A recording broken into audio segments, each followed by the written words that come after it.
La vigile matinale provient de l'œuvre Dominica Diaz, Méditation quotidienne au féminin. La méditation de ce matin, aujourd'hui 3 octobre 2024, est tirée de Romains 8, verset 18.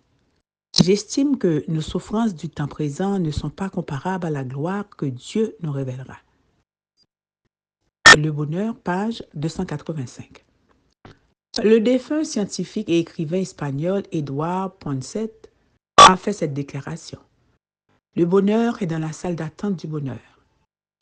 Il est arrivé à cette conclusion en observant sa chienne. Lorsqu'il préparait son plat de nourriture, elle sautait de joie en voyant le processus se faire. Bien qu'elle ne soit pas encore en train de manger, elle était déjà immensément heureuse. Cette même conclusion est expliquée en termes scientifiques par Robert Sapolsky. Dans ses recherches, il a découvert que lorsqu'il y a une anticipation, une attente préalable de quelque chose de positif, une attente de récompense, notre cerveau sécrète de la dopamine, qui est l'hormone du bonheur.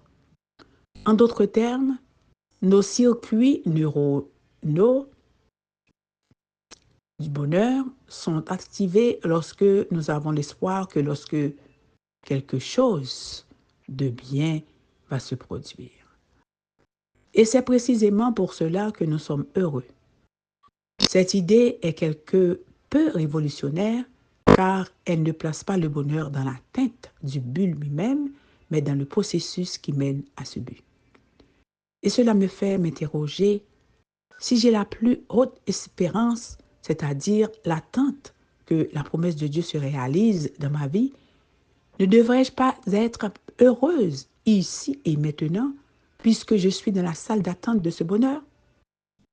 J'ose répondre, oui, je dois être heureuse et ici et maintenant, malgré les aléas de la vie, malgré le péché qui nous entoure, malgré les limites du monde actuel.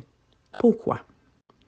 Parce que, précisément, ce qui me rend heureuse, c'est d'orienter ma vie, mes pensées et mes actes vers ce but ultime qu'est la nouvelle terre et l'éternité.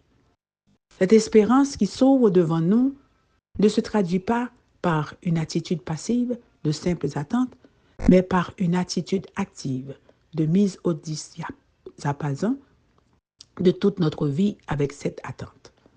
Et c'est là la recette du bonheur pour la femme chrétienne. Avoir la certitude qu'il viendra et vivre dans l'attente joyeuse de ce moment que nous voyons déjà se dérouler devant nous par les yeux de la foi. C'est pourquoi retenons fermement l'espérance que nous proclamons, car celui qui a fait la promesse est fidèle.